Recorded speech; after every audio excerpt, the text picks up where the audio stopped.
है पहला, उत्तर प्रदेश में सबसे कम जनघनत्व वाला जिला कौन सा है।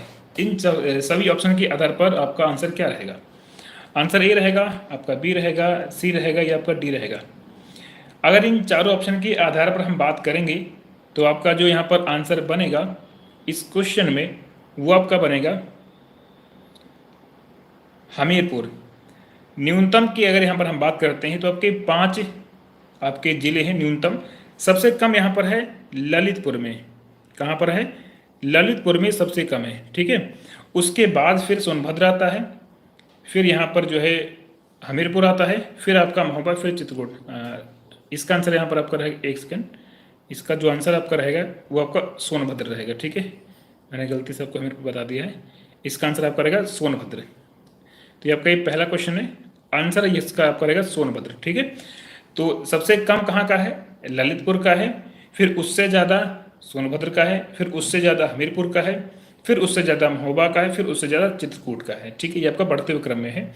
तो जब भी हम लोग बात करेंगे उत्तर प्रदेश में सबसे कम जनघनत्व वाला जिला कौन सा है, तो आपको ध्यान में रखना है सबसे कम कहाँ का आपका जनघनत्व है, तो वो यहाँ पर आपका रहेगा ललितपुर का। और इन ऑप्शन के आधार पर आपका आंसर रहेगा सोनभद्र का। ठीक है, और अगर यहीं पर आपसे पूछ लिया जाए कि सबसे ज़्यादा जो आपका जनघनत्व है वो कौन से जिले का है, तो सबसे ज़्यादा मित्रों यहाँ पर रहेगा गाजियाबाद का। किसका रहेगा? गाजियाबाद। तो ध्यान रखिएगा, गाजियाबाद का सबसे ज़्यादा है। ठीक है, और ललितपुर का सबसे कम रहेगा। चलिए दूसरा क्वेश्चन आते हैं हम लोग यहाँ पर। फ्रीडम के बाद राज्य के जनघनत्व में सर्वाधिक वृद्धि कब आपको देखने को मिलता है? ठीक है, कौन सा दशक होता है जहां पर आपको फ्रीडम के बाद सबसे ज़्यादा वृद्धि देखने को मिलता है जनघनत्व में? तो आंसर आपका ए रहेगा, बी, सी या डी। तो यहाँ पर आपका जो इसका आंसर रहेगा इस क्वेश्चन का, वो आपका ऑप्शन ए रहेगा 1981 से 1991। यहाँ पर जो वृद्धि होता है वो 171 का होता है। ठीक है, 171 की वृद्धि होती है। यानी कि हम यहाँ पर ये कह सकते हैं कि आपका 1981 में जो आपका जनघनत्व था वो था 377, और 1991 में जो आपका जनघनत्व है वो आपको हो गया 548। ठीक है, तो यहाँ पर आपकी वृद्धि हुई है 171 का, यहाँ पर आपका वृद्धि हो गया है। तो इस बात को यहाँ पर आपको ध्यान में रखना है। आगे हम लोग बढ़ेंगे। अच्छा, इसके अलावा एक पॉइंट और यहाँ पर मैं आपको बता देता हूँ। अगर हम बात करेंगे कि वर्ष 2011 के अनुसार उत्तर प्रदेश का जो जनघनत्व है वो कितना है, तो मित्रों यहां पर आपका रहेगा 829। कितना रहेगा? 829। इस बात को आपको ध्यान में रखना है कि वर्ष 2011 के अनुसार उत्तर प्रदेश का जनघनत्व 829 प्रति व्यक्ति प्रति वर्ग किमी है। कितना है? 829 व्यक्ति प्रति वर्ग किमी। ये आपको ध्यान में रखना है। आगे यहां पर हम बात करेंगे, क्वेश्चन नंबर आपका दिया गया है तीसरा। वर्ष 2011 के अनुसार सबसे कम 10 की वृद्धि दर वाला जिला कौन सा है? सबसे कम किसका है? तो आंसर आपका देवरिया, फतेहपुर, बागपत या कानपुर नगर। तो यहां पर आपका जो आंसर रहेगा वो आपका रहेगा कानपुर नगर। इसका कितना है? 9.9%। कितना है? 9.9%। और यहां पर अगर आपसे पूछ लिया जाए कि आप ये बताइए सर्वाधिक जो आपका 10 की वृद्धि दर है वो कौन से जिले का है, तो अगर यहां पर हम सबसे ज्यादा का बात करेंगे, सर्वाधिक का बात करेंगे, तब आपका आंसर रहेगा गौतम बुद्ध नगर। क्या रहेगा? गौतम बुद्ध नगर आपका आंसर यहां पर हो जाएगा। क्वेश्चन नंबर आपका दिया गया 4। यहां पर बोला गया है कि 2011 के अनुसार सर्वाधिक 10 की वृद्धि दर वाला जिला कौन सा है? आंसर ए रहेगा आपका, बी, सी या डी। अगर हम इन ऑप्शन की बात करेंगे तो इन ऑप्शन के अनुसार आंसर डी रहेगा गाजियाबाद। अगर आपको ये ऑप्शन नहीं दिखते हैं, वैसे हम बात करेंगे कि सर्वाधिक कहाँ का है, तो फिर मित्रों सर्वाधिक है गौतम बुद्ध नगर का। गौतम बुद्ध नगर का क्या है? सर्वाधिक है। इस बात को यहाँ पर आपको ध्यान में रखना है, गौतम बुद्ध नगर का आपका सर्वाधिक है। और ऑप्शन के आधार पर बात करेंगे तो फिर यहाँ पर आपका गाजियाबाद रहेगा, क्योंकि गौतम बुद्ध नगर के बाद गाजियाबाद का नंबर आता है। ठीक है, तो गौतम बुद्ध नगर, गाजियाबाद, श्रावस्ती, बहराइच, बलरामपुर, ये आपका घटता हुआ क्रम है। ठीक है, आगे हम आते क्वेश्चन नंबर 5 पर आते हैं। पूछा गया है कि 0 से 6 आयु वर्ग जनसंख्या का सर्वाधिक प्रतिशत अनुपात कौन से जिले का है? तो परसेंटेज अनुपात यहाँ पर कौन से जिले का है? आंसर आपका रहेगा कानपुर नगर, बहराइच, झांसी या आपका लखनऊ रहेगा। अब यहाँ पर हम बात करेंगे कि 0 से लेकर 6 आयु वर्ग जनसंख्या का सर्वाधिक प्रतिशत अनुपात यह आपका बहराइच का है। आंसर आपका बी रहेगा। और सबसे कम की हम लोग बात करेंगे तो आपका कानपुर नगर रहेगा। क्वेश्चन नंबर आपका दिया गया यहाँ पर 6, 2011 के अनुसार राज्य में सर्वाधिक आबादी वाला जिला कौन सा है? अगर कोई आपसे पूछ ले गया बताइए कि सर्वाधिक आबादी वाला आपका कौन सा जिला रहेगा या कौन सा जिला आपका है, मुरादाबाद, लखनऊ, चित्रकूट या श्रावस्ती, इन सभी ऑप्शन के आधार पर अगर हम बात करेंगे तो यहाँ पर आपका जो आंसर रहेगा वो आपका रहेगा मुरादाबाद। ठीक है, मुरादाबाद से ज़्यादा कौन से जिले का रहेगा यहाँ पर जो है जनसंख्या आबादी? तो वो आपका है प्रयागराज का। सबसे ज़्यादा कहाँ का है? सबसे ज़्यादा जो यहाँ पर आपका आबादी वो आपका प्रयागराज का है, और प्रयागराज के बाद फिर आपका आता है मुरादाबाद का। ठीक है, तो आपका जो क्रम है वो आपका, अगर हम 5 जिलों की बात करेंगे सर्वाधिक वाले, तो आपका क्रम क्या रहेगा? सबसे ज़्यादा प्रयागराज का है, फिर मुरादाबाद है, गाजियाबाद, आजमगढ़ और फिर लखनऊ आ जाएगा। ठीक है, तो ये आपके 5 जिले हैं जहाँ पर सर्वाधिक आपकी जनसंख्या आपको देखने को मिलती है, आबादी आपको देखने को मिलती है। अगर यहीं पर कोई आपसे ये पूछ ले कि सबसे कम कहाँ का है, सबसे कम कहाँ का है, तो मित्रों सबसे कम कहाँ का रहेगा? वो आपका रहेगा महोबा का। ठीक है, एक बात इसको ध्यान रखिएगा, सबसे कम आपका महोबा का रहेगा। ठीक है, और सर्वाधिक की बात करेंगे हम तो आपका रहेगा प्रयागराज। पेपर में बहुत बार पूछा गया है और काफ़ी ज़्यादा ये क्वेश्चन आपकी एग्जाम के लिए महत्वपूर्ण बन जाता है। आगे यहाँ पर हम लोग बात करें, क्वेश्चन नंबर आपका दिया गया 7। यहाँ पर क्या बोला गया है कि 0 से 6 आयु वर्ग में सबसे कम आबादी निम्न में से कौन से जिले का है? आपको ये बताना है कि सबसे कम जो आबादी है वो यहाँ पर कौन से जिले का है। आंसर आपका ए रहेगा, आंसर आपका बी रहेगा, आंसर आपका सी रहेगा या आंसर आपका यहाँ पर डी रहेगा। इन सभी ऑप्शन में आप यहाँ पर आंसर क्या टिक करोगे? तो जब हम 0 से 6 की यहाँ पर बात करेंगे तब आपका जो आंसर सबसे कम की बात करेंगे, इन ऑप्शन के आधार पर आपका रहेगा यहाँ पर जो है महोबा। तो 0 से 6 आयु वर्ग में सबसे कम आबादी वाला जो जिला है उसमें आपका महोबा नंबर 1 पर आता है। महोबा के बाद फिर बढ़ते हुए क्रम में हमीरपुर, चित्रकूट, बागपत और औरैया आपका आ जाएगा। सबसे कम की हम लोग बात कर रहे हैं। ठीक है, और सर्वाधिक की मित्रों बात करेंगे तो 0 से 6 आयु वर्ग में सर्वाधिक आबादी वाले जो आपके जिले हैं उसमें नंबर 1 पर है आपका प्रयागराज। ठीक है, जब भी यहाँ पर हम सर्वाधिक की बात करेंगे तो सर्वाधिक में आपका एक जिला आ जाएगा यहाँ पर आपका प्रयागराज। ठीक है, और सबसे कम की बात करेंगे तो आपका यहाँ पर रहेगा महोबा। चलिए, क्वेश्चन नंबर आपका दिया गया 8। पूछा गया कि वर्ष 2011 के अनुसार राज्य में महिला व पुरुष साक्षरता के बीच सर्वाधिक अंतर वाला जिला कौन सा है? आंसर आपका रहेगा कानपुर नगर, लखनऊ, महाराजगंज या बहराइच। 4 आंसर आपके सामने यहाँ पर दिया गया है। आंसर आपका ए रहेगा, आपका बी रहेगा, सी रहेगा या आपका ऑप्शन नंबर डी रहेगा।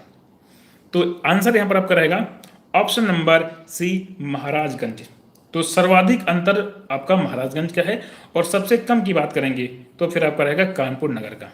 ठीक है, तो वर्ष 2011 के अनुसार राज्य में महिला व पुरुष साक्षरता के बीच अंतर 20.1% का है सर्वाधिक।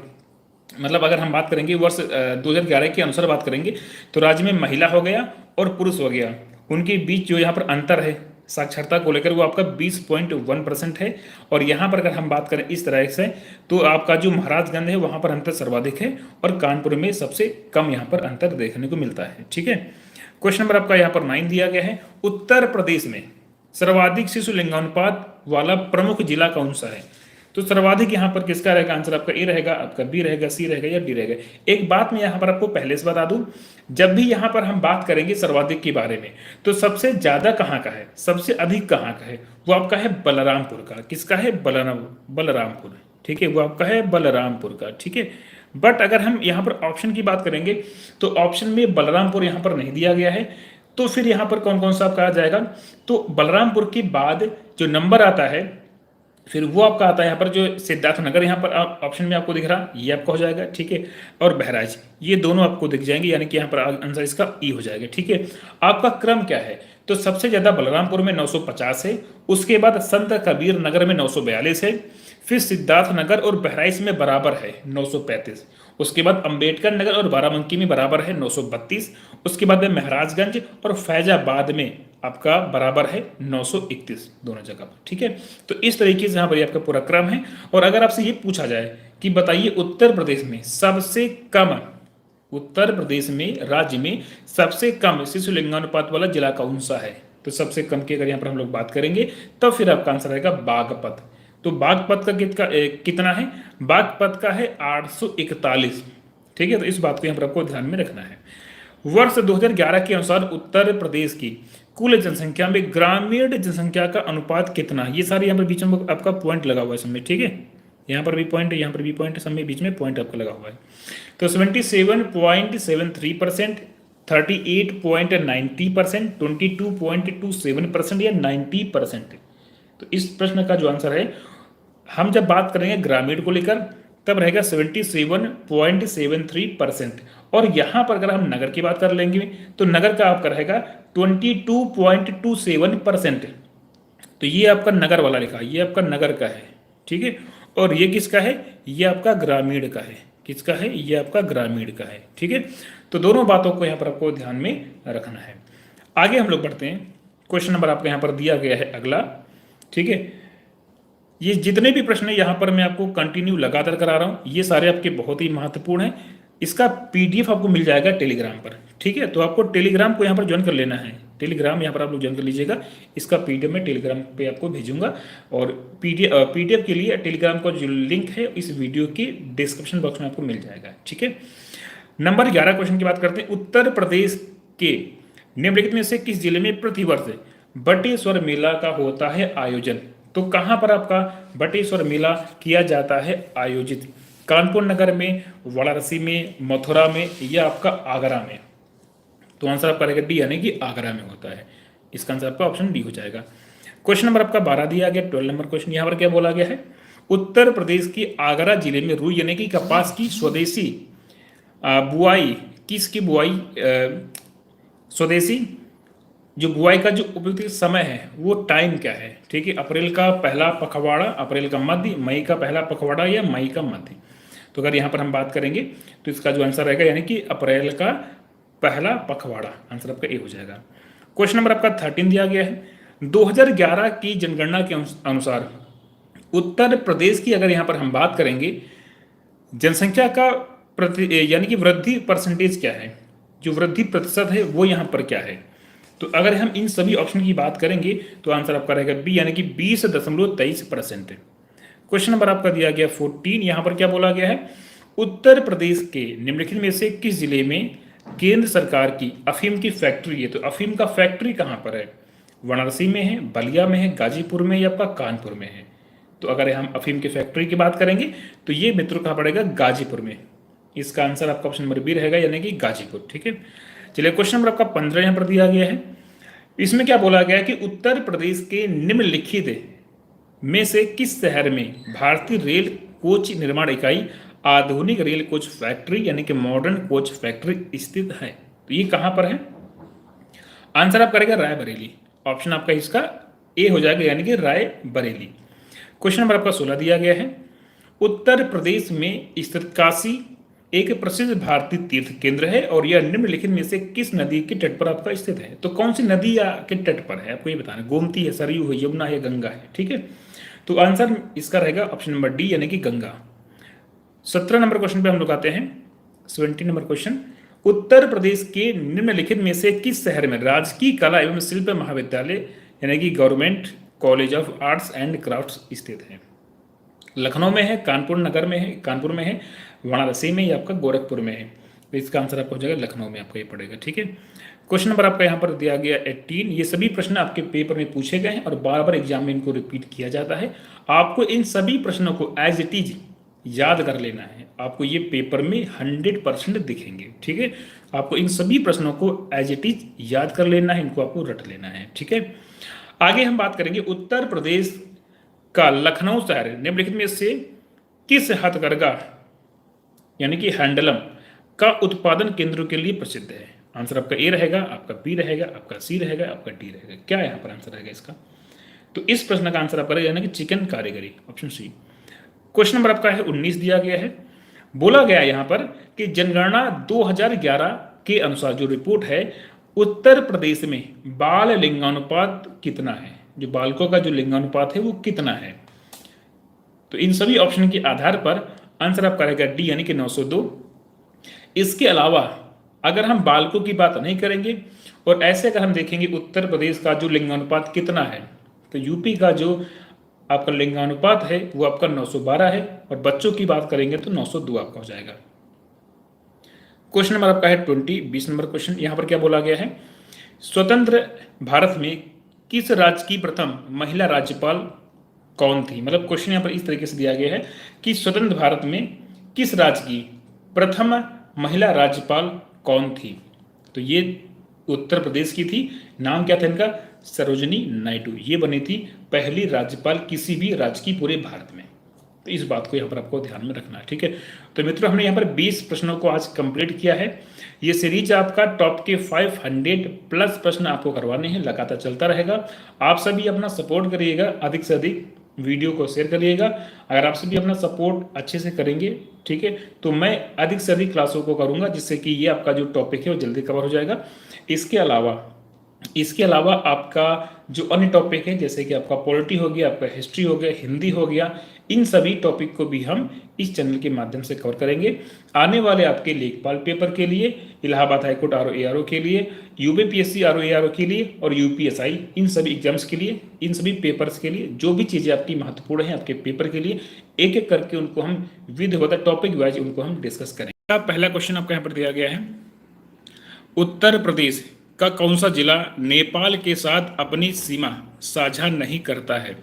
आपके पास क्वेश्चन का आंसर करने के लिए 5 सेकंड का समय है। 5 से 10 सेकंड में आप अपना टाइप कर दीजिए आंसर, अगर आपको आंसर पता है, नहीं तो फिर हम आपको आंसर इसका बताएंगे, ठीक है। तो पीलीभीत, श्रावस्ती, सीतापुर, महाराजगंज। यहाँ पर अगर हम लोग बात करेंगे तो आपका जो आंसर बनेगा वो आपका रहेगा सीतापुर। मित्रों यहाँ पर मैं आपको ये बता दूं कि नेपाल से उत्तर प्रदेश के 7 जिले स्पर्श करते हैं। Number 1 Pilibhit, number 2 Kheri, number 3 Bahraich, number 4 Shravasti, number 5 Balrampur, number 6 Siddharthnagar और नंबर 7 महाराजगंज। पेपर में घुमा घुमा के इन प्रश्नों को बार बार एग्जाम में पूछता है और काफ़ी महत्वपूर्ण रहेंगे आपके एग्जाम के लिए सारे क्वेश्चन। क्वेश्चन नंबर आपका दूसरा है, उत्तर प्रदेश का कौन सा जिला उत्तर प्रदेश और बिहार की सीमा पर स्थित है। यानी यूपी बिहार की सीमा पर कौन सा आपका यहाँ पर जिला स्थित है। ये चीज़ें हमने आपको जब डिटेल में क्लास कराई है तो वहाँ पर हमने ये सभी बातें आपको बहुत अच्छे से समझाई थी। तो यहाँ पर बस्ती, बुलंदशहर, बांदा और बलिया। उत्तर प्रदेश का सबसे जो पूर्वी जिला है उसका नाम है बलिया।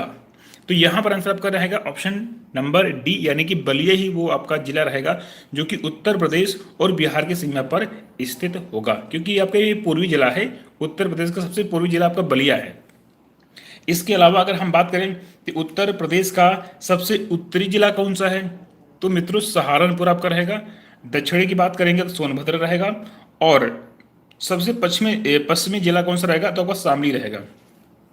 इन बातों को ध्यान रखिएगा, एग्जाम में आपके इस तरह के प्रश्न हमेशा पेपर में पूछे गए हैं, तो काफ़ी ज़्यादा इंपॉर्टेंट रहेगा। क्वेश्चन नंबर आपका तीसरा है, उत्तर प्रदेश के किस शहर को सुहाग नगरी कहा जाता है। यह शहर कांच की चूड़ियाँ बनाने के लिए प्रसिद्ध है। एक बात यहाँ पर आपको ये बताना है कि सुहाग नगरी के नाम से आप यहाँ पर कौन से शहर को जानते हैं। एग्जाम के लिए बहुत महत्वपूर्ण प्रश्न है और कई बार पूछा गया है। आंसर इसका रहेगा फिरोजाबाद। इसको हम लोग जानते हैं सुहाग नगरी, यानी कांच की चूड़ियों के लिए आपका ये फेमस है, प्रसिद्ध है। क्वेश्चन नंबर आपका यहाँ पर दिया गया है 4, निम्नलिखित नेताओं में से कौन से नेता गोरखनाथ मंदिर और मठ की पुजारी भी हैं। उमा भारती, योगी आदित्यनाथ, श्री श्री रविशंकर या महंत परमहंस दास।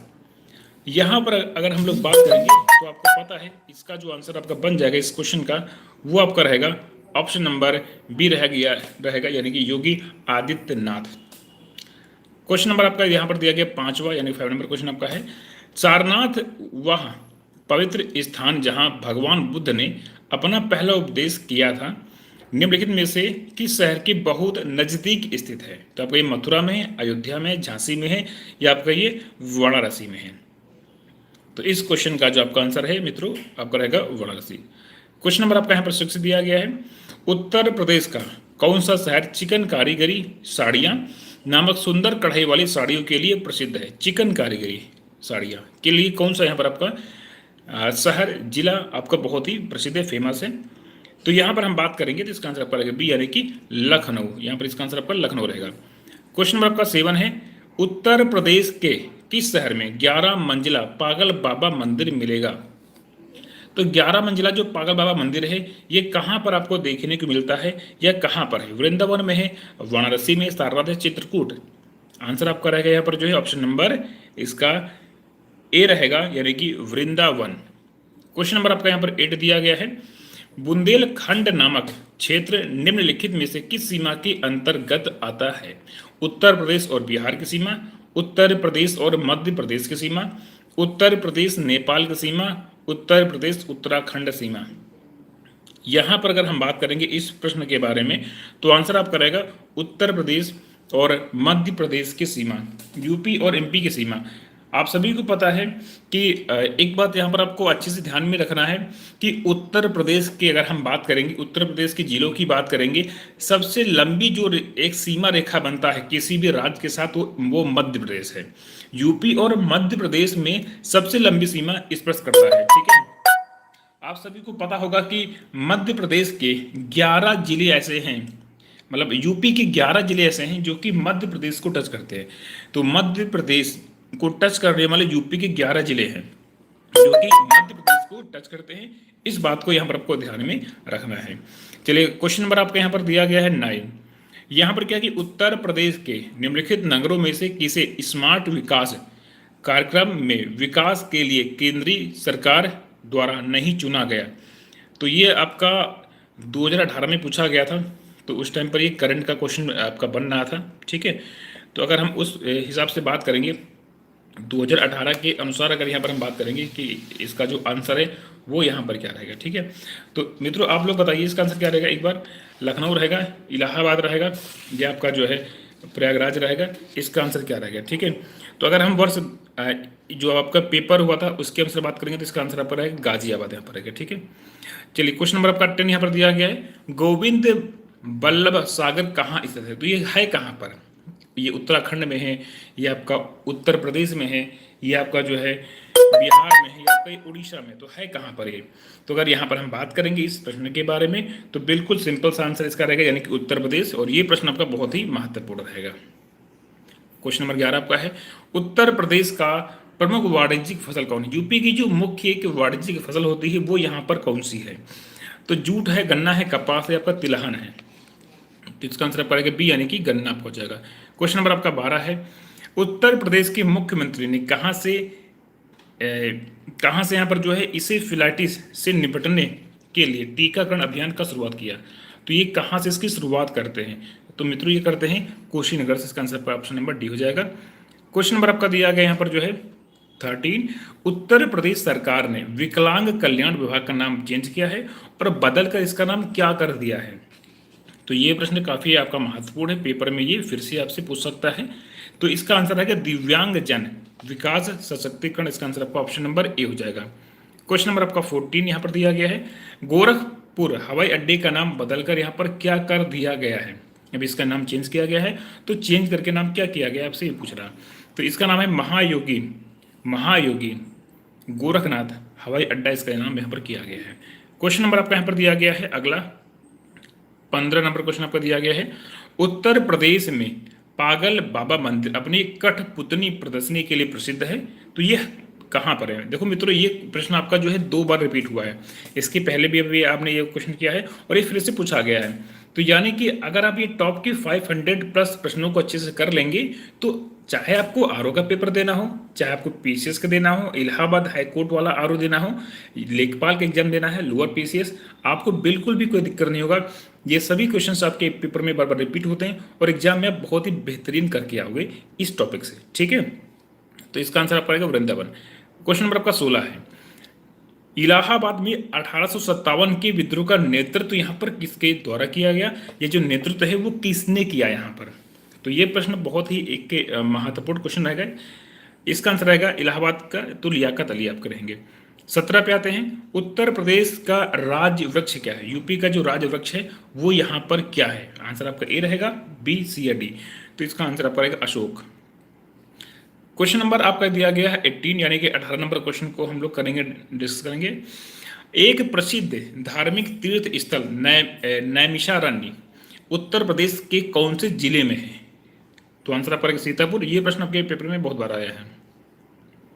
19 पर आते हैं, भारत के राष्ट्रपति श्री रामनाथ कोविंद जी का जन्म कहाँ पर हुआ है, मतलब इनका जन्म कहाँ पर हुआ है। ठीक है, तो जन्म इनका हुआ है मित्रों कानपुर में। ठीक है, अगला क्वेश्चन आपका 20 नंबर यहाँ पर दिया गया है, प्रदेश स्थापना दिवस कब मनाते हैं? तो प्रदेश स्थापना दिवस मनाया कब जाता है, इसको मनाते कब है? ठीक है, तो ये मनाते हैं, आंसर आपका ए रहेगा, बी, सी या डी। तो बिल्कुल सिंपल आंसर ऑप्शन ए यानी कि 24 जनवरी। 21 नंबर क्वेश्चन बहुत महत्वपूर्ण है और बहुत सारे परीक्षाओं में इसको बार बार रिपीट किया गया है। उत्तर प्रदेश में माल एवं सेवा कर जीएसटी कब से लागू किया गया है? तो जीएसटी लागू कब से हुआ है? तो ये लागू हुआ है 1 जुलाई 2017 से। कब से लागू हुआ है? 1 जुलाई 2017 से आपको ये लागू किया गया है। चलिए, तो आपके 21 क्वेश्चन यहाँ पर हो गए हैं। हम लोग आते हैं 22 पर। उत्तर प्रदेश राज्य में निम्न में से किस लोकायुक्त का कार्यकाल सर्वाधिक रहा है? ये प्रश्न आपका बहुत इंपॉर्टेंट बनेगा एग्जाम के लिए और कई सारी परीक्षाओं में इसको बार बार रिपीट किया गया, बार बार पूछा गया है। तो अगर यहाँ पर हम बात करेंगे इस प्रश्न को लेकर, अगर हम बात करेंगे किसका आंसर क्या यहाँ पर रहेगा, तो आपको ध्यान में रखना है। यहाँ पर रहेगा न्यायमूर्ति इनके मेहरोत्रा। इनका सबसे लंबा कार्यकाल रहा, सबसे लंबा रहा। ठीक है, 23 पर हम लोग आते हैं। उत्तर प्रदेश में उर्दू को द्वितीय राजभाषा कब घोषित किया गया? मतलब जो उर्दू है उसको द्वितीय राजभाषा घोषित कब किया गया? तो ये किया गया है 1989 में। कब किया गया है? 1989 में। 24 पर हम लोग आते हैं। उत्तर प्रदेश राज्य में किस जनपद में लिंग अनुपात सबसे ज्यादा है? जो आपका लिंगानुपात है मित्रों वो सबसे अधिक है। तो आजमगढ़ में है, देवरिया में है, गोरखपुर में है या आपका जो है जौनपुर में है। तो आपको यहाँ पर इस क्वेश्चन का यहाँ पर आंसर आपको बताना है। तो आंसर आपका यहाँ पर रहेगा यानी कि आपका ये जौनपुर रहेगा। जौनपुर में मित्रों सबसे ज्यादा है लिंगानुपात। ठीक है, 25 पर हम लोग आते हैं। 25 नंबर क्वेश्चन में बोला गया है कि निम्न में से किसने उत्तर प्रदेश राज्य के राज्यपाल का पदभार कभी नहीं संभाला है, यानी कभी संभाला ही नहीं है? तो यहाँ पर आप रहेगा श्री चंद्र भानु गुप्ता रहेंगे। 26 पर हम लोग आ जाते हैं।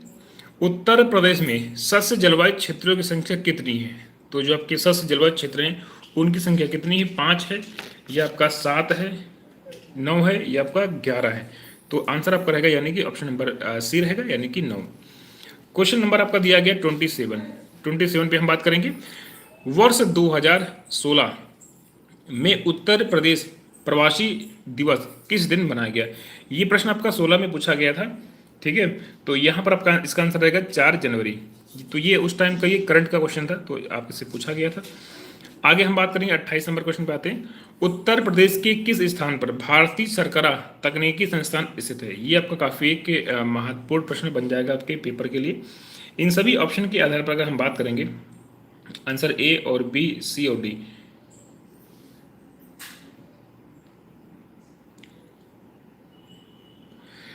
ठीक है, तो लखनऊ रहेगा इसका आपका आंसर, मेरठ रहेगा आपका आंसर जो है कानपुर रहेगा या नोएडा रहेगा। ठीक है मित्रों, ये आपका होमवर्क है। ये प्रश्न मैं आपको होमवर्क के तौर पर दे रहा हूँ। आप लोग इस क्वेश्चन का आंसर कमेंट बॉक्स में जितना अच्छा लिख कर दे सकते हैं उतना अच्छा लिखकर इस क्वेश्चन का आंसर आप लोग कमेंट बॉक्स में करिएगा। ठीक है, 29 पर आते हैं हम लोग। उत्तर प्रदेश में आसरा योजना लागू की गई। तो आसरा योजना यूपी में कब लागू होता है?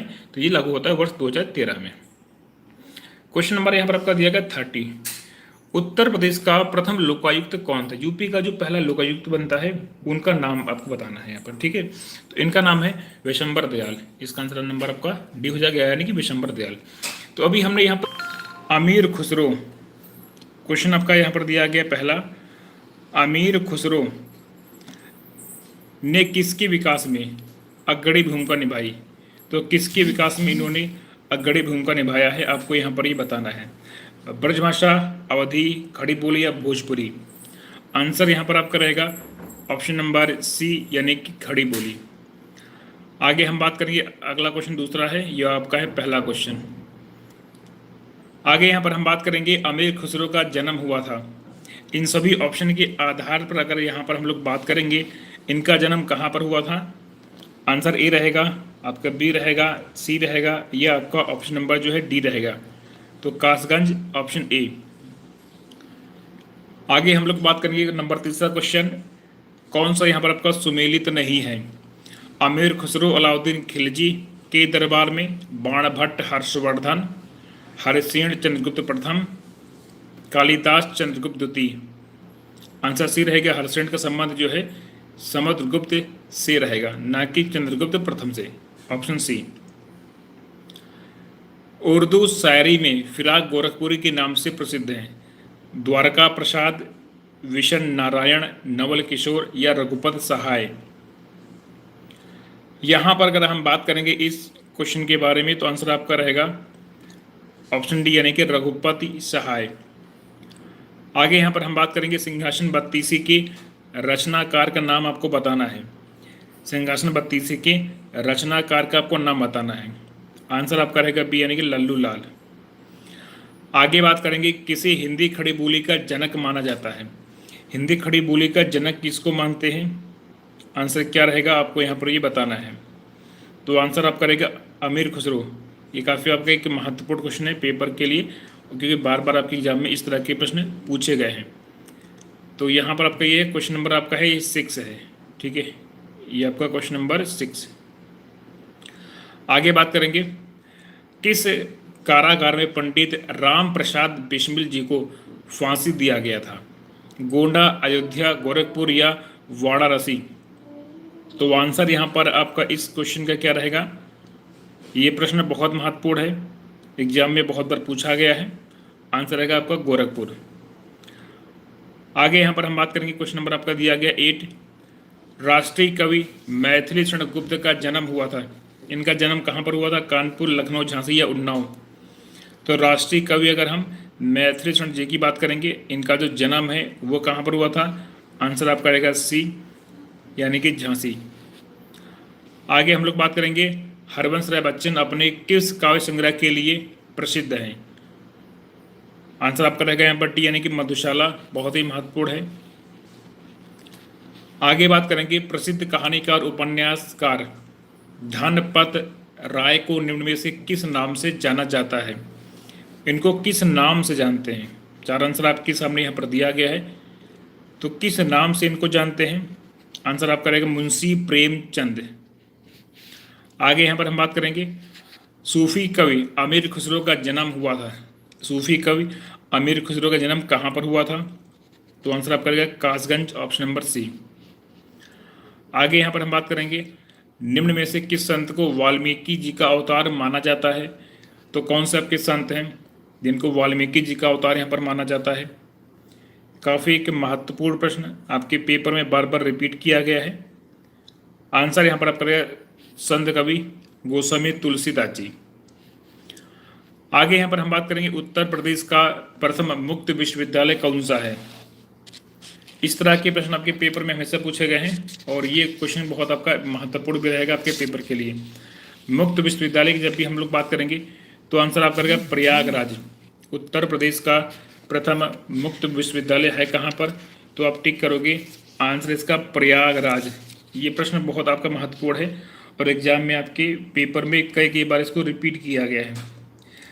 आपको एक बात और यहाँ पर ध्यान में रखना है कि अगर हम केंद्रीय विश्वविद्यालय की बात करेंगे, जिसमें कि आपका बनारस हिंदू विश्वविद्यालय वाराणसी आता है, अलीगढ़ मुस्लिम विश्वविद्यालय अलीगढ़ आता है, डॉक्टर भीमराव अंबेडकर विश्वविद्यालय लखनऊ आता है, इलाहाबाद विश्वविद्यालय आता है, रानी लक्ष्मीबाई कृषि विश्वविद्यालय झांसी और राजीव गांधी राष्ट्रीय विमानन विश्वविद्यालय रायबरेली। इनको भी ध्यान रखिएगा, ये क्वेश्चन भी आपके पेपर में बार बार रिपीट किए गए हैं, तो इनको भी यहाँ पर आपको ध्यान में रखना है। आगे यहाँ पर हम बात करेंगे, क्वेश्चन नंबर आपका दिया गया 14, पंडित दीनदयाल उपाध्याय पशु चिकित्सा विश्वविद्यालय कहाँ पर है? अब पंडित दीनदयाल जी की बात की गई है, फैजाबाद में है, झांसी में है, मथुरा में है या आपका ये जो है बरेली में है। तो पंडित दीनदयाल उपाध्याय पशु चिकित्सा विज्ञान विश्वविद्यालय एवं गौ अनुसंधान संस्थान, ये मित्र पड़ेगा मथुरा में। ऑप्शन सी आपका बिल्कुल ठीक रहेगा। एक बात और यहाँ पर आपको ध्यान में रखिएगा, कन्फ्यूज मत होना, भारतीय पशु चिकित्सा अनुसंधान संस्थान इज्जतनगर बरेली में पड़ता है, लेकिन पंडित दीनदयाल पशु चिकित्सा विश्वविद्यालय आपको पड़ेगा मथुरा में। दोनों बातों में अंतर है, तो यहाँ पर आप बिल्कुल भी कंफ्यूज मत होना। प्रदेश में केंद्रीय कृषि विश्वविद्यालय की स्थापना किया गया, वाराणसी में, झांसी में, बांदा, बरेली। आंसर रहेगा इसका बी, यानी कि ऑप्शन नंबर बी रहेगा झांसी। झांसी में कौन सा है? रानी लक्ष्मीबाई केंद्रीय कृषि विश्वविद्यालय झांसी, वर्ष 2014, वर्ष 2014। तो इस बात को भी यहाँ पर आपको ध्यान में रखना है, एग्जाम के लिए ये सारे पॉइंट आपके बहुत ज़्यादा ही महत्वपूर्ण रहेंगे। आगे यहाँ पर हम लोग बात करेंगे, क्वेश्चन नंबर आपका दिया गया है 16, कल्प योजना का इसका संबंध किससे है, या ये किससे संबंधित है? कल्प योजना का संबंध किससे है? तो आंसर आप करेंगे ऑप्शन ए, यानी कि प्राथमिक शिक्षा। किससे रहेगा इसका आंसर आपका? प्राथमिक शिक्षा, ऑप्शन ए आपका हो जाएगा। आगे बात करेंगे, प्रथम विकलांग विश्वविद्यालय स्थापित किया गया। तो पहला जो विकलांग विश्वविद्यालय है वो कहाँ पर स्थापित किया गया?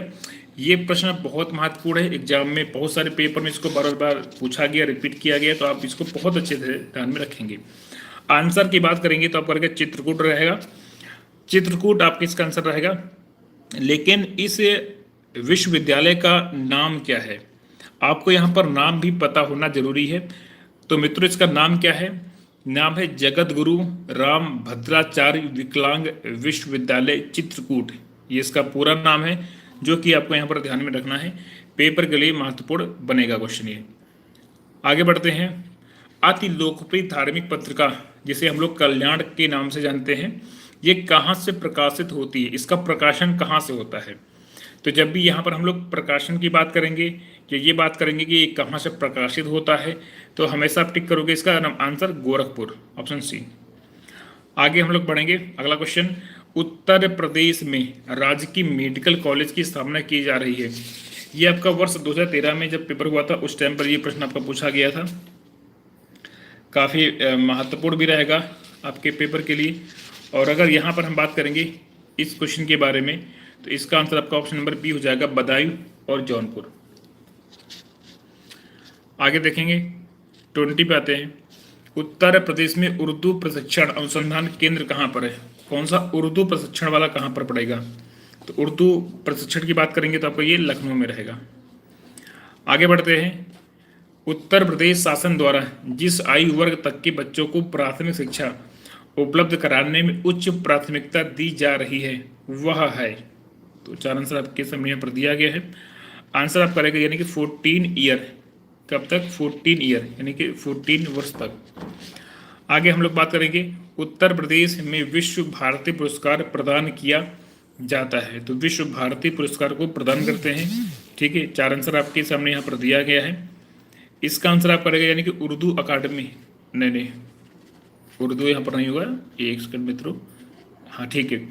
इसका आंसर हम बात करेंगे विश्व भारती पुरस्कार की हम लोग बात कर रहे हैं, तो बहुत सिंपल से इसका आपका यहाँ पर आंसर रहेगा यानी कि संस्कृत संस्थान। ये ऑप्शन आपको ऊपर नीचे चला गया है, तो संस्कृत संस्थान आपका रहेगा। इस बात को आपको यहाँ पर ध्यान में रखना है, और ये काफ़ी एक बहुत ही महत्वपूर्ण प्रश्न रहेगा एग्जाम में। इस तरह का प्रश्न आपके पेपर में हमेशा पूछा गया है। एक बात यहाँ पर मैं आपको और अच्छे से बता दूँ, अगर यहाँ पर हम बात करेंगे उत्तर प्रदेश में जो आपका संस्कृत संस्थान है, उत्तर प्रदेश संस्कृत संस्थान की स्थापना कब हुआ है? तो स्थापना हुआ है दिसंबर 1976 को। कब हुआ इसका स्थापना? दिसंबर 1976 को इसका स्थापना हुआ है। इस बात को भी आप यहाँ पर ध्यान में रखिएगा।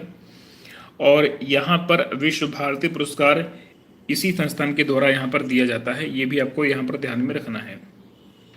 इसके अलावा अगर आपसे कभी पूछ लेता है पेपर में कि उत्तर प्रदेश हिंदी संस्थान की स्थापना कब किया गया है, तो वो भी जो है वर्ष 1976 में ही किया गया है, ये भी ध्यान रखिएगा, ये भी आपका रहेगा महत्वपूर्ण।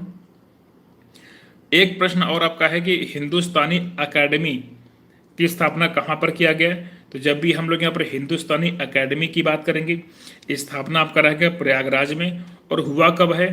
तो स्थापना हिंदुस्तानी अकेडमी का हुआ है 29 मार्च 1927 को स्थापना किया गया है। तो इस बात को भी यहाँ पर आपको ध्यान में रखना है, ठीक है। चलिए आगे हम आते हैं 23 पर आते हैं, विद्या वाहिनी परियोजना का संबंध है, मतलब ये किस पर बल देता है? तो विद्या वाहिनी आपकी जो यहाँ पर योजना है ये किस पर बल देता है आपको ये बताना है। ये देता है कंप्यूटर की शिक्षा पर। 24 नंबर क्वेश्चन पे आते हैं, उर्दू को राज्य की द्वितीय भाषा के रूप में कब स्वीकार किया गया? चार आंसर आपके सामने यहाँ पर दिया गया है। जब भी हम लोग उर्दू की बात करेंगे, बहुत ही महत्वपूर्ण प्रश्न बनेगा, ऑप्शन सी यानी कि 1989। अच्छा, इसके अलावा और क्या क्या बातें आपको यहाँ पर ध्यान में रखना है। एक पॉइंट काफ़ी आपका महत्वपूर्ण है। प्रदेश में अक्टूबर 1947 में देवनागरी लिपि में लिखित हिंदी को राजभाषा घोषित किया गया। इसके अलावा 26 जनवरी, कब?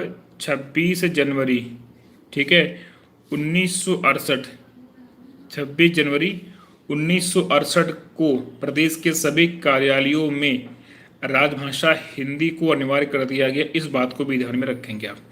इसके बाद में वर्ष 1989 में उर्दू को यहाँ पर द्वितीय राजभाषा घोषित किया गया है। ये भी आपको ध्यान में रखना है। आगे यहाँ पर हम बात करेंगे, अगला क्वेश्चन आपका है 25। भारतीय भाषाओं के रक्षा व विकास हेतु हिंदुस्तानी एकेडमी की स्थापना यहाँ पर किया गया।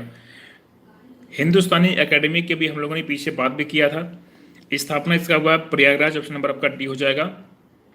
स्थापना कब किया गया है? तो वर्ष 1927 में किया गया है। दोनों बातों को ध्यान रखिएगा। 26 पर हम लोग आते हैं। प्रदेश में मिड डे मील जो कार्यक्रम है उसका जो आरंभ है वो कब से किया गया? मिड डे मील, तो जब हम लोग मिड डे मील की बात करेंगे तो आंसर आप करेगा यानी कि वर्ष 1995। आगे बात करेंगे, किस विश्वविद्यालय की स्थापना वर्ष 1916 में हुआ? तो यहाँ पर आंसर बिल्कुल बहुत आसान सा रहेगा, यानी कि बनारस हिंदू विश्वविद्यालय। 28 पर आते हैं, सरदार वल्लभ भाई पटेल कृषि विश्वविद्यालय है कहाँ पर? सरदार वल्लभ भाई पटेल कृषि विश्वविद्यालय है कहाँ पर? ये आपका रहेगा मेरठ में। आगे हम लोग बात करेंगे, पहला केंद्रीय विश्वविद्यालय कौन सा है? अगर हम पहला केंद्रीय विश्वविद्यालय की बात करेंगे तो फिर आपका रहेगा यहाँ पर जो है ऑप्शन आपका यहाँ पर हो जाएगा इस प्रश्न का ए यानी कि बीचू वाराणसी। अलीगढ़ वाला सबसे पुराना है लेकिन केंद्रीय बनता है वर्ष 2005 में। इस बात को भी ध्यान रखिएगा, है सबसे पुराना लेकिन केंद्रीय बनता है वर्ष 2005 में। तो इसलिए यहाँ पर अलीगढ़ नहीं, इलाहाबाद वाला, ठीक है, इलाहाबाद वाला ये सबसे पुराना है, ठीक है, 1887 का है स्थापना इसका। इलाहाबाद विश्वविद्यालय 2005 से आपका केंद्रीय हुआ है और स्थापना इसका है 1887। तो इस बात को ध्यान रखिएगा। अलीगढ़ वाला केंद्रीय बना है 1975 में, स्थापना हुआ था 1920 में। और डॉक्टर BR अम्बेडकर वाला स्थापना हुआ था 1989 में और केंद्रीय बना है 1996 में। और बनारस हिंदू विश्वविद्यालय आपका 1916 से। तो इस बात को ध्यान रखिएगा। आंसर आपका ऑप्शन ए रहेगा यानी कि बीचू। 30 नंबर पर आते हैं। यहाँ पर हम लोग, कन्हैयालाल माणिकलाल केंद्रीय हिंदी संस्थान कहाँ पर है? तो कन्हैयालाल माणिकलाल हिंदी संस्थान कहाँ पर आपका पड़ेगा? आंसर आपका ए रहेगा, बी, सी या डी। ये काफ़ी आपका एक महत्वपूर्ण प्रश्न है। आंसर आपका रहेगा आगरा। 31 पर आते हैं, राज्य विश्वविद्यालय कौन सा है? इन चारों में से कौन सा आपका राज्य विश्वविद्यालय है? ऑप्शन ए रहेगा, बी, सी या डी। जब हम लोग यहाँ पर राज्य विश्वविद्यालय की बात करेंगे, बीएचयू, इलाहाबाद और डॉक्टर अंबेडकर सारे केंद्रीय वाले हैं। राज्य वाला हो जाएगा डॉक्टर राममनोहर लोहिया राष्ट्रीय विश्वविद्यालय लखनऊ। आगे हम बात करेंगे उदंत मार्तंड, जो कि 1826 में कलकत्ता में कानपुर के संपादक, ठीक है, प्रकाशित करते थे। उनका नाम बताना है। यहाँ पर नाम रहेगा जुगल किशोर मिश्र, ऑप्शन नंबर बी। आगे हम लोग बात करेंगे उत्तर प्रदेश संस्कृत संस्थान की स्थापना कब हुआ? तो अभी हमने पीछे आपको जस्ट बताया था कि अगर हम लोग संस्कृत की बात करेंगे, स्थापना की बात करेंगे, तो वर्ष आपका रहेगा 1976। वर्ष रहेगा यहाँ पर जो है 1976। इस बात को यहाँ पर आपको ध्यान में रखना है। आगे बात करेंगे 34 पर आते हैं, उर्दू अकादमी की स्थापना कब हुआ? उत्तर प्रदेश में उर्दू अकादमी की स्थापना कब किया गया? तो जब उर्दू अकादमी की बात करेंगे तो वर्ष आपका रहेगा 1972। 1972 में ध्यान रखिएगा, उर्दू अकादमी की स्थापना। पेपर में कई बार इसको भी पूछा गया है, तो आपका एक महत्वपूर्ण प्रश्न बन जाएगा आपके एग्जाम के लिए, ठीक है। उर्दू अकादमी वर्ष 1972 यहाँ पर आपका आंसर यहाँ पर आपका बन जाएगा। आगे बढ़ेंगे हम लोग 35 पर आते हैं, काशी विद्यापीठ के संस्थापक, काशी विद्यापीठ के संस्थापक की बात की गई है। तो इस प्रश्न का आंसर यहाँ पर क्या बनेगा आपको ये बताना है। पंडित मदन मोहन मालवीय, आचार्य नरेंद्र देव, बाबू शिव प्रसाद गुप्त, महात्मा गांधी, ठीक है। तो काशी विद्यापीठ की अगर यहाँ पर हम लोग बात करेंगे, आंसर आपका ए रहेगा, बी रहेगा, सी रहेगा या आपका डी रहेगा। ठीक है, तो इसका 35 का क्या रहेगा, बाबू शिव प्रसाद गुप्त। ऑप्शन नंबर आपका सी बन जाएगा, बाबू शिव प्रसाद गुप्त। आगे यहाँ पर हम लोग बात करेंगे, क्वेश्चन नंबर यहाँ पर आपका दिया गया है अगला 36 पर आते हैं। कस्तूरबा गांधी बालिका विश्वविद्यालय योजना ये शुरू कब किया गया? तो कब शुरू होता है, 2004 में, 2010 में, 2005, 2012 में? तो आंसर यहाँ पर क्या रहेगा इसका, यानी कि 2004। 37 पर आते हैं। प्राथमिक स्कूलों में केंद्र द्वारा पोषाहार सहायता हेतु कार्यक्रम कब शुरू किया? पोषाहार सहायता के लिए। तो अगर हम पोषाहार सहायता की बात करेंगे तो आंसर आपका यानी कि वर्ष 1995। आगे हम लोग बढ़ेंगे, क्वेश्चन नंबर 30, ठीक है 37 हो गया है, एक मिनट।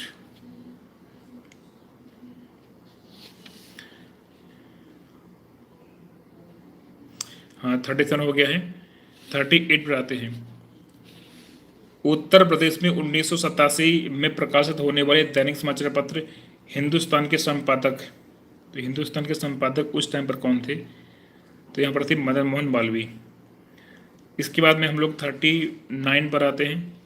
उत्तर प्रदेश में किस वर्ष सभी सरकारी कार्यों के लिए हिंदी का प्रयोग अनिवार्य किया गया? हिंदी का प्रयोग अनिवार्य कर दिया गया। तो हिंदी का प्रयोग जो अनिवार्य होता है ये होता है 1968 से। आगे बात करेंगे 40 नंबर क्वेश्चन, सरदार वल्लभ भाई पटेल कृषि तकनीकी विश्वविद्यालय कहाँ पर है? सरदार वल्लभ भाई पटेल की जी की बात करेंगे तो आपका ये रहेगा मेरठ में रहेगा, ऑप्शन सी रहेगा। 41 की हम लोग बात करेंगे, कानपुर स्थित कृषि विश्वविद्यालय का नाम निम्न में से किस फ्रीडम फाइटर के नाम पर रखा गया है? तो ये कौन से आपके फ्रीडम फाइटर हैं? इनका नाम है चंद्रशेखर आजाद जी। ऑप्शन आपका यहाँ पर मित्रों ए हो जाएगा। क्वेश्चन आपका दिया गया है, किस समिति ने त्रिस्तरीय पंचायती प्रणाली की सिफारिश किया था? तो किसके द्वारा किया गया था आपको ये बताना है। बलवंत राय मेहता समिति ने किया था, अशोक मेहता समिति ने किया था, राव समिति ने, या सिंघवी समिति ने? इस प्रश्न का आंसर रहेगा बलवंत राय मेहता समिति। आगे यहाँ पर हम बात करेंगे, निम्न में से किस नगर में नगर निगम नहीं है? यानी कि आपको यहाँ पर ये बताना है कि कहाँ पर नगर निगम नहीं है। अलीगढ़, मुरादाबाद, सहारनपुर या आजमगढ़? ये क्वेश्चन भी काफ़ी आपका महत्वपूर्ण है और पेपर में कई बार ये पूछा भी गया है। अगर यहाँ पर हम बात करेंगे इस प्रश्न के बारे में तो आपका जो आंसर रहेगा आजमगढ़ में यहाँ पर नगर निगम नहीं रहेगा। क्वेश्चन नंबर आपका दिया गया तीसरा, उत्तर प्रदेश का सबसे पुराना संग्रहालय कौन सा है? अगर हम बात करेंगे यूपी का सबसे पुराना संग्रहालय, इन सभी ऑप्शन में से क्या टिक करोगे? राजकीय संग्रहालय लखनऊ, राजकीय संग्रहालय मथुरा, राजकीय संग्रहालय झांसी या राजकीय संग्रहालय मेरठ? अगर हम यहाँ पर क्वेश्चन के आंसर की बात करेंगे तो आपका आंसर रहेगा ऑप्शन नंबर ए रहेगा, यानी कि राजकीय संग्रहालय लखनऊ। ये आपका इसका यहाँ पर आंसर बिल्कुल सही हो जाएगा। क्वेश्चन नंबर आपका दिया गया 4 यहाँ पर, वीवी गिरी राष्ट्रीय श्रम संस्थान स्थित है, तो ये कहाँ पर आपका वीवी गिरी वाला है? 4 आंसर यहाँ पर आपके सामने दिया गया है। आंसर ए रहेगा, आपका बी रहेगा, सी रहेगा या आपका डी रहेगा। तो ये क्वेश्चन काफ़ी आपका महत्वपूर्ण है और इस क्वेश्चन का आपका जो आंसर यहाँ पर रहेगा वो आपका रहेगा नोएडा। ठीक है, तो नोएडा यहाँ पर आपको ध्यान में रखना है और ये काफ़ी ज़्यादा आपका जो है इम्पोर्टेंट रहेगा आपके पेपर के लिए। आगे हम लोग बात करेंगे, मोतीलाल नेहरू बाल संग्रहालय ये कहाँ पर है? मोतीलाल नेहरू बाल संग्रहालय है कहाँ पर? ये आपका लखनऊ में है, प्रयागराज में है, वाराणसी में है, कहाँ पर रहेगा? तो ये प्रश्न भी काफ़ी ज़्यादा आपका महत्वपूर्ण रहेगा, पेपर में कई बार ये पूछा भी गया है। और तो यहाँ पर अगर हम बात करेंगे इस क्वेश्चन के बारे में, मोतीलाल नेहरू, तो ये आपका रहेगा लखनऊ में। मोतीलाल नेहरू बाल संग्रहालय कहाँ पर है? तो ये आपका यहाँ पर लखनऊ में पड़ेगा। इस बात को भी यहाँ पर आपको ध्यान में रखना है। आगे यहाँ पर हम बात करेंगे, क्वेश्चन नंबर आपका ये 5 हो गया। नंबर 6 पे आएंगे, दीनदयाल हस्तकला संकुल व्यापार सुविधा केंद्र कहाँ पर है? आगरा में, वाराणसी में, कानपुर में या गोरखपुर में? तो आपका जो यहाँ पर आंसर रहेगा इस क्वेश्चन का वो आपका रहेगा वाराणसी में आपका रहेगा। ठीक है, आगे बात करेंगे, उत्तर प्रदेश कृषि अनुसंधान परिषद ये कहाँ पर है? मेरठ, बुलंदशहर, लखनऊ या गोरखपुर? तो उत्तर प्रदेश कृषि अनुसंधान परिषद है कहाँ पर? चार आंसर आपके सामने यहाँ पर दिया गया है। तो इसका जो है यहाँ पर आंसर रहेगा वो आपका रहेगा लखनऊ। ऑप्शन नंबर आपका सी हो जाएगा। क्वेश्चन नंबर आपका 8 है, केंद्रीय औषधि एवं सुगंधित पौध अनुसंधान संस्थान स्थित है? चित्रकूट में है, सहारनपुर में है, कानपुर में है या लखनऊ में है? तो केंद्रीय औषधि एवं सुगंधित पौध अनुसंधान संस्थान ये कहाँ पर पड़ेगा? ये पड़ेगा आपका लखनऊ में।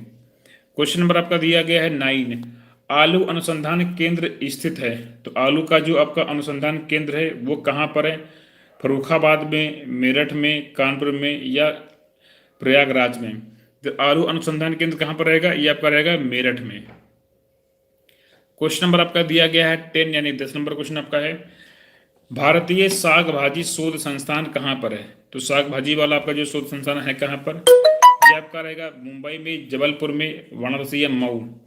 तो आपका जो आंसर यहाँ पर रहेगा भारतीय साग भाजी ये पड़ेगा आपको यहाँ पर जो है वाराणसी में पड़ेगा। भारतीय दलहन शोध संस्थान कहाँ पर है? अगर दलहन की हम लोग बात करेंगे, दलहन वाला कहाँ पर है? लखनऊ में, प्रयागराज, कानपुर या आगरा? तो ये आपका पड़ेगा कानपुर में। तो आपके 11 क्वेश्चन आपके हो गए। ये सारे आपके बहुत ही महत्वपूर्ण प्रश्न हैं और पेपर में इनको बार पूछा गया है। नंबर 12 पे आते हैं, doctor Ambedkar institute of technology for handicapped कहाँ पर है? आगरा में है, प्रयागराज, कानपुर नगर या लखनऊ में? तो doctor Ambedkar institute of technology for handicapped इसकी हम लोग बात करेंगे, ये आपका कानपुर नगर में रहेगा। केंद्रीय ग्लास एवं सिरेमिक अनुसंधान संस्थान कहाँ पर है? आगरा में है, कानपुर में है, फिरोजाबाद में या आपका खुर्जा में है? तो जब हम लोग सिरेमिक की बात करेंगे तो आपका खुर्जा में पड़ता है। आंसर नंबर इसका ऑप्शन डी रहेगा। क्वेश्चन नंबर आपका यहाँ पर 14 दिया गया है, भारतीय चारागाह एवं चारा अनुसंधान संस्थान कहाँ पर है? बीकानेर, जबलपुर, भोपाल या आपका झांसी? तो आंसर यहाँ पर इसका रहेगा ऑप्शन नंबर आपका डी रहेगा, यानी कि झांसी में पड़ेगा। आगे यहाँ पर हम बात करेंगे, क्वेश्चन नंबर आपका दिया गया 15, उत्तर प्रदेश गन्ना अनुसंधान काउंसिल अवस्थित है? तो काउंसिल कहाँ पर आपको पड़ेगा? कानपुर नगर में पड़ेगा, लखनऊ में या शाहजहांपुर में? तो इसका आंसर आपका रहेगा यानी कि शाहजहांपुर में आपका पड़ेगा काउंसिल। ठीक है। क्वेश्चन नंबर आपका 16 दिया गया है, भारतीय वनस्पति शोध संस्थान अवस्थित है? कानपुर में है, धामपुर में है, रामपुर में है या लखनऊ में है? तो आंसर आपका इसका ऑप्शन नंबर डी रहेगा, ये आपका पड़ेगा लखनऊ में। क्वेश्चन नंबर आपका यहाँ पर 17 है, सेंट्रल मैंगो रिसर्च इंस्टीट्यूट कहाँ पर है? लखनऊ, वाराणसी, आगरा या सहारनपुर? तो अगर हम इस क्वेश्चन की बात करेंगे तो आपका जो यहाँ पर आंसर रहेगा वो आपका रहेगा लखनऊ। क्वेश्चन नंबर आपका 18 है, उत्तर प्रदेश कृषि अनुसंधान परिषद कहाँ पर है? तो आंसर आपका ए रहेगा, बी रहेगा, सी या डी? तो यहाँ पर आपका जो आंसर रहेगा कृषि वाला, यानी कि आपका पड़ेगा लखनऊ में पड़ता है कृषि वाला। इस बात को यहाँ पर आपको ध्यान में रखना है। क्वेश्चन नंबर आपका यहाँ पर 19 है, भारतीय सब्जी शोध संस्थान कहाँ पर है? वाराणसी में है, लखनऊ में, मैसूर या बेंगलुरु? तो आंसर आपका रहेगा यहाँ पर ऑप्शन ए, यानी कि आपको पड़ेगा वाराणसी में पड़ेगा। ठीक है। क्वेश्चन नंबर आपका 20 यहाँ पर दिया गया है, भारतीय साग भाजी अनुसंधान संस्थान स्थित है? ये क्वेश्चन काफ़ी आपका महत्वपूर्ण है, पेपर में कई बार इसको रिपीट किया गया है, बहुत बार पेपर में आया है। इसका आंसर भी आपका सी रहेगा, यानी कि वाराणसी। भारतीय पशु चिकित्सा अनुसंधान संस्थान स्थित है? पशुओं वाला कहाँ पर है? तो इज्जत नगर, बरेली में पड़ता है। आंसर इसका आपका ऑप्शन नंबर ए हो जाएगा, 21 नंबर क्वेश्चन। आगे हम बढ़ेंगे 22 पर आते हैं, गुरु गोविंद सिंह स्पोर्ट्स कॉलेज कहाँ पर है? तो ये पड़ेगा लखनऊ में। ठीक है। तो अभी आज हम लोगों ने बात किया है टॉप के 22 क्वेश्चंस को हमने यहाँ पर किया है डिस्कस। इन सभी क्वेश्चंस को यहाँ पर आप बहुत अच्छे से, यहाँ पर अधिक क्षेत्रफल वाला जो जनपद है उसे हम बोलते हैं लखीमपुर खीरी कहते हैं। क्वेश्चन नंबर आपका यहाँ पर दूसरा दिया गया है, यहाँ पर बोला गया कि 2011 के अनुसार उत्तर प्रदेश में जो पुरुष साक्षरता है वो यहाँ पर कितना है? चार आंसर आपके सामने यहाँ पर दिया गया है। आंसर आपका ए रहेगा, आपका बी रहेगा, सी रहेगा या आपका डी रहेगा। तो ये प्रश्न भी बहुत ज़्यादा आपका इंपॉर्टेंट है आपके आने वाले एग्जाम के लिए। यहाँ पर हम बात करेंगे इस क्वेश्चन को लेकर, तो 77.3% आपका रहेगा पुरुषों की। अगर यहाँ पर हम बात करेंगे उनकी साक्षरता को लेकर यहाँ पर हम बात करेंगे। एक यहाँ पर आपको ध्यान में रखना है, एक पॉइंट और यहाँ पर आपको ध्यान में रखना है। अगर यहाँ पर हम महिलाओं की बात करेंगे कि महिलाओं की जो साक्षरता है वो यहाँ पर कितनी है, तो सिंपल सी महिलाओं की रहेगी 7.2% ये महिलाओं के यहाँ पर जो साक्षरता रहेगी। और इसके अलावा अगर हम उत्तर प्रदेश की कुल साक्षरता की बात करते हैं कि कुल कितना है, तो जब भी हम लोग कुल की बात करेंगे तो कुल आपका रहेगा 67.72%। इन तीनों बातों को यहाँ पर आपको ध्यान में रखना है। कुल आपका है 67.72%। पुरुषों की बात करेंगे तो 77.3% है, महिलाओं की बात करेंगे तो 57.2% है। इन सभी बातों को यहाँ पर आपको ध्यान में रखना है, ये सारी चीज़ें आपके पेपर में बार बार पूछी गई हैं। आगे यहाँ पर हम लोग बात करेंगे, अगला आपका क्वेश्चन नंबर तीसरा है, वर्ष 2011 के अनुसार राज्य में शिशु लिंगानुपात कितना है? 914, 902, 927, 940। जब यहाँ पर हम बच्चों की बात करेंगे तो शिशुओं का जो लिंगानुपात है वो यहाँ पर आपका 902 है। अगर यहाँ पर हम लोग शिशुओं की बात ना करें, ठीक है, ओवरऑल अगर यहाँ पर हम बात करें तो 2011 के जनगणना के अनुसार 1000 पुरुषों पर महिलाओं की संख्या यानी कि जो लिंगानुपात है यूपी का वो 912 है। यूपी का जो है वो आपका 912 है। लेकिन अगर हम बच्चों की बात करेंगे, शिशुओं की बात करेंगे तो फिर ये आपका जो है 902 रहेगा। दोनों बातें आपकी अलग अलग हैं और आप इन दोनों बातों को ध्यान में रखिएगा, ठीक है। आगे हम लोग बात करेंगे, क्वेश्चन नंबर आपका 4 है, 2011 के अनुसार राज्य में महिला आबादी कुल आबादी का लगभग कितना परसेंट है? 48%, 50%, 45% या 51%? ये प्रश्न काफी आपका महत्वपूर्ण है। आंसर इसका रहेगा 48%। यहाँ पर और क्या क्या बातें आपको ध्यान में रखनी है जो आपकी पेपर के लिए इंपॉर्टेंट है। पहला तो यहाँ पर पॉइंट ये है कि अगर हम बात करें कि पुरुषों की आबादी कितनी है तो पुरुषों की आबादी 52.29%, ये पुरुषों की यहाँ पर आबादी है यूपी में। और अगर महिलाओं की बात करेंगे तो महिलाओं का है 47.71%। अब यहाँ पर लगभग में पूछा गया है तो इसलिए इसका आंसर जो है 48% आपका यहाँ पर दे दिया गया है। तो जब हम पुरुषों की बात करेंगे तो 52.29%, महिलाओं की बात करेंगे तो 47.71%। और क्वेश्चन में लगभग में पूछा गया था, हम 48 को यहाँ पर टिक कर देंगे। आगे यहाँ पर हम बात करेंगे, क्वेश्चन नंबर आपका यहाँ पर दिया गया है अगला नंबर 5, 2011 के अनुसार उत्तर प्रदेश में एसटी की सर्वाधिक सांद्रता कहाँ पर आपको देखने को मिलता है? देवरिया में, लखीमपुर खीरी में, सोनभद्र में या ललितपुर में? तो जब भी यहाँ पर हम एसटी की बात करेंगे तो आंसर आपका यहाँ पर रहेगा सोनभद्र। एक बात यहाँ पर आपको ध्यान में रखना है, सर्वाधिक अनुसूचित जनजाति जनसंख्या वाला जिला तो आपका सोनभद्र है। और अगर हम परसेंटेज की बात करेंगे, यहीं पर अगर हम प्रतिशत की बात करेंगे तो उस मामले में भी आपका सोनभद्र नंबर 1 है। तो चाहे हम जनसंख्या की बात करें, चाहे हम परसेंटेज की बात करें, दोनों मामले में जब भी हम एसटी की बात करेंगे तब यहाँ पर आपका सोनभद्र रहेगा। और एक बात और यहाँ पर आपको ध्यान में रखना है, चाहे हम लोग यहाँ पर न्यूनतम की बात करें जनसंख्या को लेकर, चाहे न्यूनतम हम लोग यहाँ पर जो है परसेंटेज की बात करें, दोनों मामलों में यहाँ पर आपका बागपत रहेगा। क्या रहेगा यहाँ पर आपका? बागपत। तो ये दोनों बातें ध्यान में रखिएगा, एग्जाम में इनको बार बार रिपीट किया गया है, तो ये दोनों बातें आपकी काफ़ी इंपॉर्टेंट रहेंगी। आगे यहाँ पर हम लोग बात करेंगे, अगला यहाँ पर आपको प्रश्न दिया गया है कि सर्वाधिक जनसंख्या वाला यहाँ पर जिला कौन सा है? सबसे ज़्यादा यहाँ पर जो जनघनत्व है वो यहाँ पर कहाँ पर देखने को मिलता है? गाजियाबाद में या वाराणसी में, कानपुर में या लखनऊ में? तो यहाँ पर जनघनत्व की बात किया गया है। तो जब अभी हम लोग जनघनत्व की बात करेंगे तो वहाँ पर आपका आंसर आएगा गाजियाबाद। गाजियाबाद में सबसे ज़्यादा आपका जनघनत्व है। और यहीं पर अगर कोई आपसे ये पूछ ले कि सबसे कम बताइए कहाँ का है, सबसे कम जनघनत्व कहाँ का है, तो वो फिर आपका रहेगा ललितपुर। ठीक है, ललितपुर का जो है वो सबसे कम रहेगा और ज़्यादा आपका रहेगा गाजियाबाद का। सबसे कम आपका रहेगा ललितपुर का। एक बात और यहाँ पर आपको ध्यान में रखना है कि अगर हम वर्ष 2011 की बात करें तो वर्ष 2011 के अनुसार आपका यहाँ पर जो जनसंख्या घनत्व है उत्तर प्रदेश का वो कितना है? तो वो यहाँ पर है 829।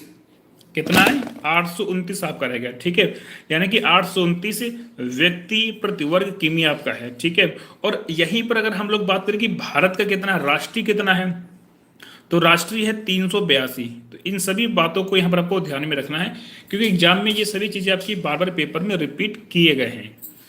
क्वेश्चन नंबर आपका दिया गया है 7, 2011 के अनुसार उत्तर प्रदेश में महिला और पुरुष का जो अनुपात है वो यहाँ पर कितना है? अगर महिला पुरुष के अनुपात की बात करेंगे तो आप सभी को पता है कि 912/1000। क्वेश्चन नंबर आपका 8 दिया गया है, 2011 के अनुसार सर्वाधिक नगरीय आबादी वाला जनपद। तो नगरीय आबादी वाला जनपद 2011 के अनुसार कौन सा है? गाजियाबाद है, लखनऊ आपका रहेगा, कानपुर नगर रहेगा, या आपका गौतम बुद्ध नगर रहेगा। जब भी यहाँ पर हम लोग नगरीय की बात करेंगे, सर्वाधिक नगरीय जनसंख्या वाले जिले की बात करेंगे, तब फिर आंसर आपका यहाँ पर आ जाएगा गाजियाबाद। तो यहाँ पर को गाजियाबाद को ध्यान में रखना है, ये काफ़ी आपका इंपॉर्टेंट है। अच्छा, 2-3 बातें और यहाँ पर आपकी महत्वपूर्ण है। जैसे अगर कोई आपसे ये पूछे कि 2011 के अनुसार सर्वाधिक व सबसे कम ग्रामीण आबादी वाले जिले कौन सा है, तो क्रमशः सर्वाधिक की बात करेंगे तो इलाहाबाद रहेगा, और सबसे कम ग्रामीण आबादी आपको मिलता है गौतम बुद्ध नगर में। इस बात को यहाँ पर आपको ध्यान में रखना है। तो ये भी आपके एग्जाम के लिए काफ़ी महत्वपूर्ण पॉइंट एक बन जाता है। ठीक है, आगे हम लोग बढ़ते हैं। क्वेश्चन नंबर यहाँ पर आपको दिया गया है 9 नंबर आते हैं। 2011 के अनुसार उच्चतम साक्षरता है, तो कहाँ का उच्चतम साक्षरता है? गाजियाबाद का है, महोबा का है, कानपुर नगर का है, या यहाँ पर आपका वाराणसी का रहेगा? ये प्रश्न आपके एग्जाम के लिए बहुत महत्वपूर्ण है और पेपर में कई बार ये रिपीट किया जा चुका है। अगर यहाँ पर हम इन ऑप्शन के आधार पर बात करेंगे तो फिर इसका आंसर रहेगा कानपुर नगर, ऑप्शन सी रहेगा। लेकिन अगर हम इन ऑप्शन की बात ना करें तब फिर इसका आंसर रहेगा गौतम बुद्ध नगर। सबसे ज़्यादा जो आपका साक्षरता है वो आपका गौतम बुद्ध नगर का है, और सबसे कम की बात करेंगे तो श्रावस्ती का रहेगा। ज़्यादा में गौतम बुद्ध नगर और कम में आपका रहेगा श्रावस्ती रहेगा। ठीक है, तो इस बात को यहाँ पर आपको ध्यान में रखना है। क्वेश्चन नंबर आपका यहाँ पर दिया गया है 10। जनगणना 2011 के अनुसार उत्तर प्रदेश का सर्वाधिक साक्षरता वाला जिला। अच्छा, यहाँ पर अभी बोल रहा कि सर्वाधिक बताइए, तो ऑप्शन में आपको गौतम बुद्ध नगर यहाँ पर दिख रहा, तो हम इसी को टिक कर देंगे, गौतम बुद्ध नगर। इस बात को यहाँ पर आपको ध्यान में रखना है। ठीक है, लवली, सबका आंसर बिल्कुल सही है। अगला आपका है 11 नंबर। ठीक है, तो 2011 के अनुसार सर्वाधिक औसत साक्षरता वाले निम्न 4 जिलों में सही अवरोही क्रम यहाँ पर आपको बताना है। ये बात मैंने आपको बहुत अच्छे से पढ़ा रखी है कि यहाँ पर किसका क्या क्रम है। ठीक है, कब किसका क्रम कैसे आता है। ठीक है, तो अगर हम बात करेंगे सर्वाधिक का, तो सबसे ज़्यादा आपका है गौतम बुद्ध नगर का। उसके बाद फिर हम आगे बढ़ेंगे तो फिर आपका कानपुर नगर आ जाएगा, फिर आपका औरैया आ जाएगा, और फिर आपका इटावा आ जाएगा। इटावा के बाद गाजियाबाद आता है, तो आंसर फिर आपका इसका ऑप्शन बी रहेगा, क्योंकि यहाँ पर इटावा के बाद फिर गाजियाबाद का नंबर आता है अगर यहाँ पर हम टॉप 5 की बात करेंगे। ठीक है, तो सबसे ज़्यादा आपका है गौतम बुद्ध नगर में है, उससे कम कानपुर नगर, उससे कम औरैया, उससे कम इटावा और उससे कम गाजियाबाद। तो ये टॉप के 5 आपके यहाँ पर जिले हो जाएंगे। अगला क्वेश्चन यहाँ पर सेम क्वेश्चन है, फिर से एग्जाम में रिपीट किया गया है। जनगणना 2011 के अनुसार सर्वाधिक साक्षरता वाले 4 जिलों का सही अवरोही क्रम बताना है आपको यहाँ पर। ठीक है, वही क्वेश्चन है, बस तरीका थोड़ा सा इसका चेंज कर दिया गया पूछने का। आप सभी को पता है कि एग्जाम में क्वेश्चन पूछने का तरीका हमेशा चेंज होता रहता है। ठीक है, इसका भी आंसर आपका बी रहेगा, गौतम बुद्ध नगर, कानपुर नगर, औरैया, इटावा और फिर आपका गाजियाबाद आएगा। तो इसलिए यहाँ पर आपका ऑप्शन नंबर ए इसका नहीं होगा। ठीक है, आगे हम लोग देखेंगे। अगला 13 नंबर क्वेश्चन आपका है, 2011 के अनुसार राज्य में 1000 बालकों पर बालिका शिशुओं की संख्या कितनी है? तो अभी आप प्रीवियस क्वेश्चन आप ये करके आए हो, आंसर आप करेगा 902। आगे हम पढ़ेंगे 14 पे आते हैं।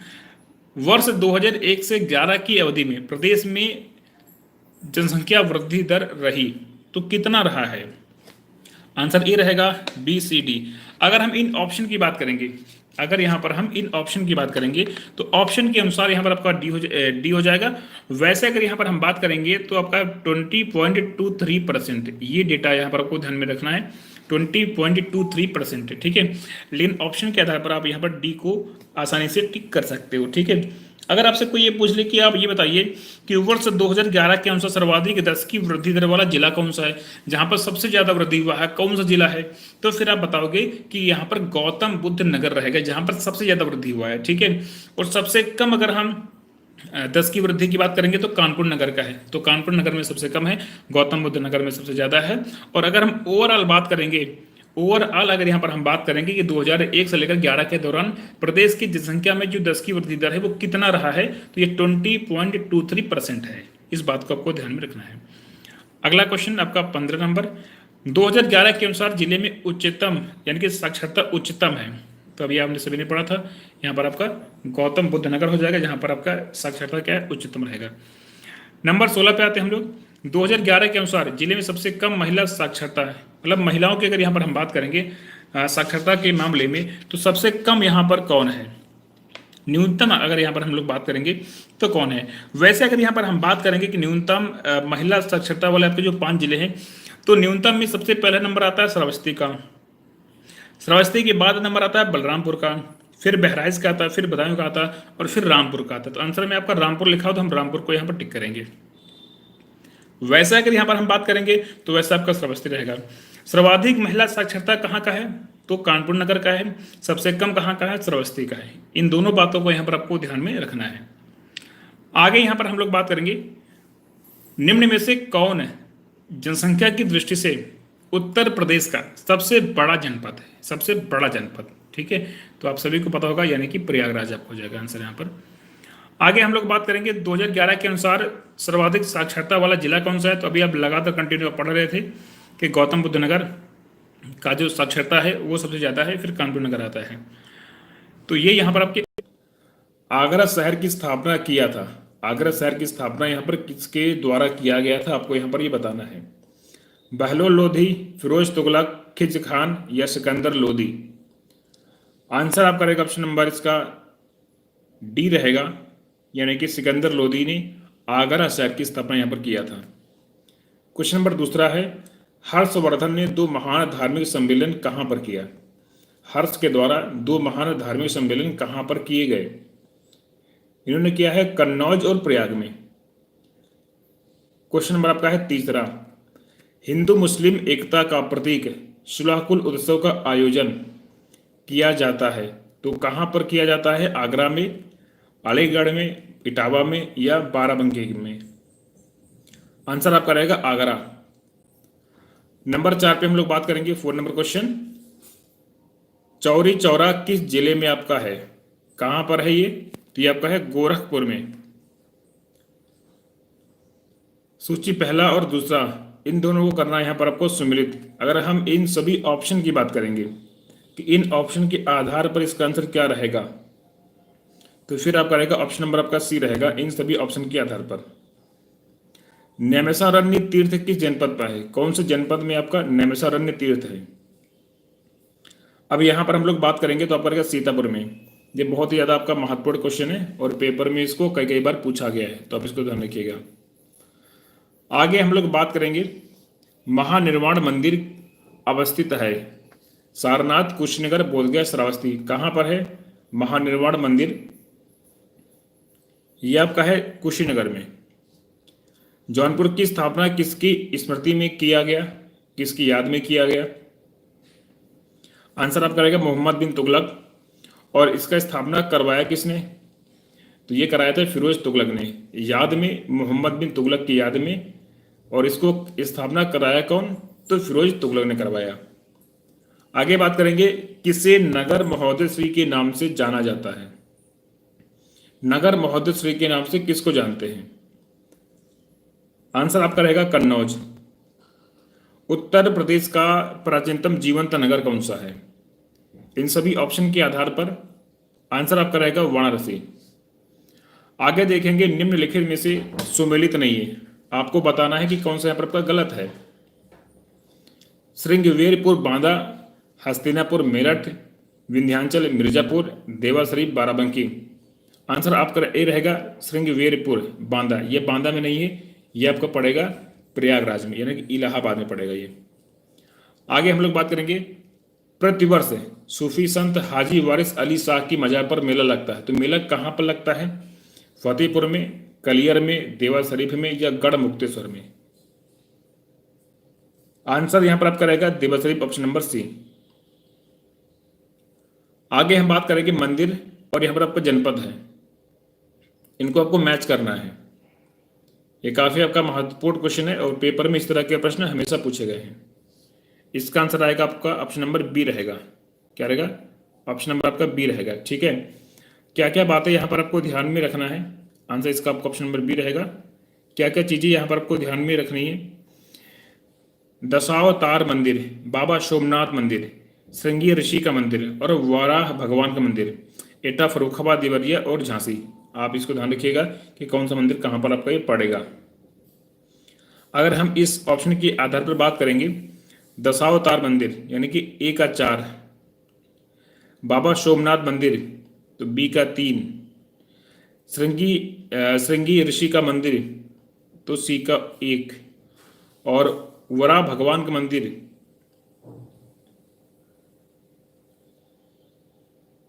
एक मिनट, ये मैचिंग गलत हो गया यहाँ पर, 1 सेकंड,